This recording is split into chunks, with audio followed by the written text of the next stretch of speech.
27 রোজার রাতে সন্তান ফোন দিয়া বলে, বাবা আমি আগামীকাল রওনা দিলে রাত 2টা-3টায় গিয়া ঢাকায় নামবো, আমি সাহারি তোমাদের সঙ্গেই খাবো। মা বসে আছে, মায়ের সন্তানের বাবাও বসে আছে, সন্তান আসবে। রাত্র 2টা-3টা হয়ে গেছে, সাহারির সময় হয়ে গেছে, সন্তানের খবর নাই। শেষ টাইমে মা বাবা সাহারি খেয়ে ফজরের নামাজ পড়ে দরজার মধ্যে অপেক্ষা করতেছে, সন্তানের খবর নাই। 8টা, 9টা, 10টা বেজে গেছে, মায়ের মনটার ভালো লাগে না। স্বামীকে ডেকে বলে, স্বামীরে আমার সন্তান কই, আমার মনটা ভালো লাগে না, একটা ফোন লাগাও। স্বামী ডাক দিয়া বলে, চিন্তা করো না, ঈদের সময় যানজট থাকতে পারে, চলে আসবে। কিছুক্ষণ পর বাবার মনটাও ভালো লাগে না, বাইরে নেমে পায়চারি করতেছে। হঠাৎ করে একটা ফোন চলে আসছে। সন্তানের ফোন দেখে বাবার সে কি আনন্দ। ফোন রিসিভ করে যখনই সালাম দিল, অপর প্রান্ত থেকে সালামের উত্তরে সন্তানের কণ্ঠ পাওয়া যায় না। বাবা ডেকে বললেন, বাবা তুমি কে? এটা তো আমার সন্তানের কণ্ঠ নয়, তবে মোবাইলটা আমার সন্তানের।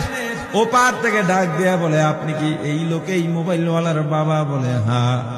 আপনি এখনো বাড়িতে কি করেন? আপনার যেই সন্তান ঢাকা থেকে গাড়ি নিয়া 2500-এর দিকে রওনা দিয়েছিল, ওই গাড়িটা 2500 পৌঁছতে পারে নাই। পথিমধ্যে সংঘর্ষে রাস্তার মধ্যেই অনেকগুলো মানুষ মারা গেছে, অনেক যুবকও তার মধ্যে আছে। রাস্তার পাশে সাদা কাপড় দিয়া ঢাকা।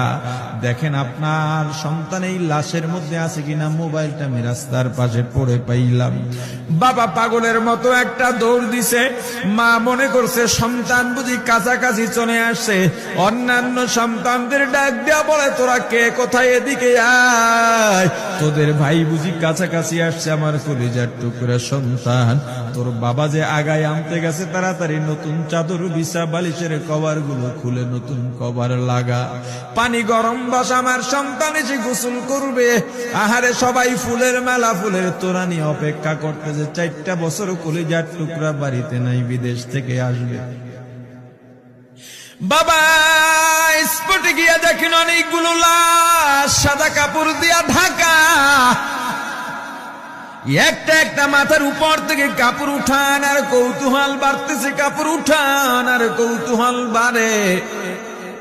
হঠাৎ তাকায় দেখে কলিজার টুকরা সন্তান লাশের মিছিলে শামিল হয়ে গেছে। বাবা সন্তানকে ধরে কাঁদেন আর বলেন, বাবা এত আদর আপ্যায়ন